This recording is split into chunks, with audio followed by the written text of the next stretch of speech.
Like with all creatively active people, there are many things that have inspired me to make the things that I make today. In my case, these were mostly Newgrounds and YouTube animations. People like Chris O'Neill, Zach Hadel and Harry Partridge are the reason I'm pursuing a future in animation. It's so cool to see how far these creators have come over the years, and I'm able to compare their improvements to my own, in a way. However, I recently rediscovered something that I used to hold in high regard back when I first discovered it many years ago. Something that definitely had a lasting impact on me and had been a major source of inspiration for me. And that something was Group 5 by Nick Dante. Now, I had completely forgotten that this show ever even existed for years now. But when YouTube randomly decided to recommend it to me, all my memories came flooding back. I remembered how I had fallen in love with these characters, how sad I was when I learned of the show's cancellation, and how badly I wanted to create something just like it. But then I watched it again. We all know the feeling of digging something up that you used to enjoy when you were younger, only to find out that it kinda sucks. That can be a bit hard to swallow, especially when it's something that had a big impact on you. But that's not why I want to make this video. Group 5 has been dead for years, and I would like to put it in the spotlight just one last time. Because Group 5 is still special to me, and it deserves a proper send-off. Group 5 was a cartoon about 5 friends that get into wacky adventures together. That's the best description I could think of, really. The show just doesn't have an interesting setting or premise. It's your average cartoon about high school students getting into wacky shenanigans, like threatening to burn some girl alive with a flamethrower, or saving your zombie dog from an underground dogfighting ring. The plots of the 2 episodes that were actually finished are probably the best thing they have going for them, but they're handled kinda poorly with cheap humor, pacing that's all over the place, and lack of comedic timing. So Group 5 has 5 main characters that have obvious roles in the show. Their designs and voices actually do fit their personality to a degree. Let's take a look at them. Hey, I'm Zachary. Subscribe to Group 5, cause I can't guarantee nothing bad will happen to you if you don't. Zachary is a Hispanic version of the Scout from TF2. Loud, in-your-face attitude, a bit obnoxious. He's also a fucking psychopath. In the first episode, he kidnaps a girl he likes because she wouldn't give him his number. He then tries to burn her alive with a flamethrower from Walmart. He also doesn't seem to care about other people at all and frequently bullies his friend Mike for no reason.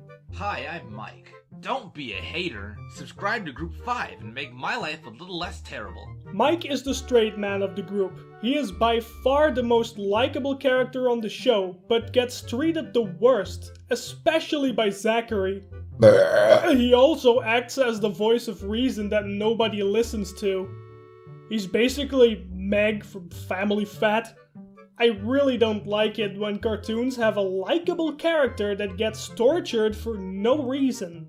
But I digress. Hello everybody, I'm Liza. Subscribe to Group 5 maybe? I'll give you a cookie. Liza is the voice of reason that people do listen to. She is kinda there to keep things in control, but other than that doesn't have much of a role.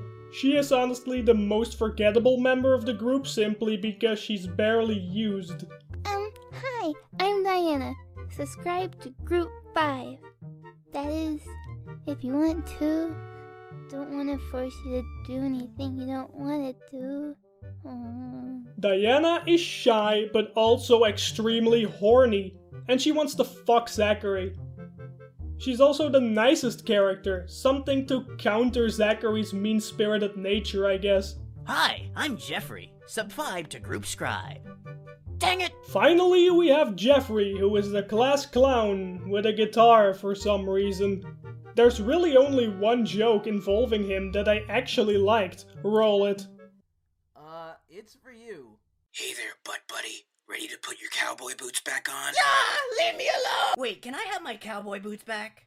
I guess you can break down Jeffrey as a more likable, goofier version of Zachary. I think these characters are very hit or miss. Sometimes I really like Zachary, and other times I want to bash his face in with a snow shovel.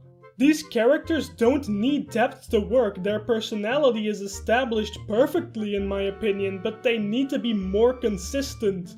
Also, stop bullying Mike. Bully Zachary instead, and only bully him when he deserves it, which is still 90% of the time.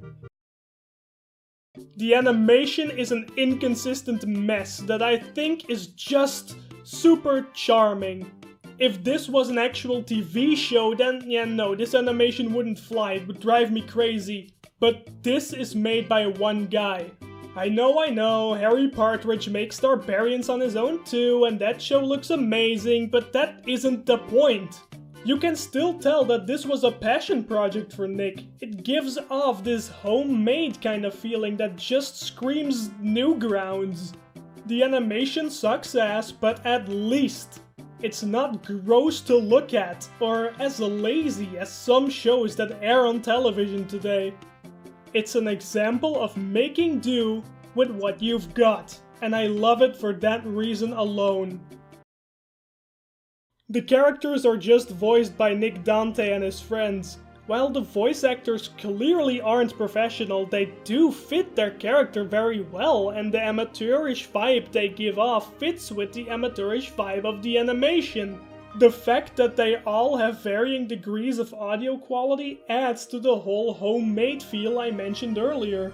The actors are just good enough to be fun to listen to, and just bad enough to feel real in a weird sense. Jeffrey had a change of voice actor, which was a choice for the better. No, really, his first voice was the worst one in the show, and his new one was the best voice in the show.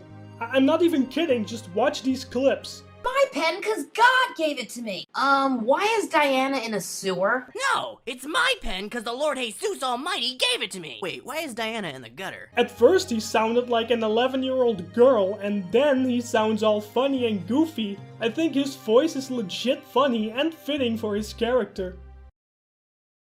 Group 5. You may not have been anything special, your humor wasn't very clever, you even used the family fat default death post at one time. But I don't think it's only nostalgia talking when I say that I still feel sad that you had to die. If you were still around today, I'm sure you would have grown up to be something great. You were gone before your prime, and you will always have a special place in my heart. So here's the Group 5, the best, worst show that never was. Thank you so much for watching, and please do go check out Group 5.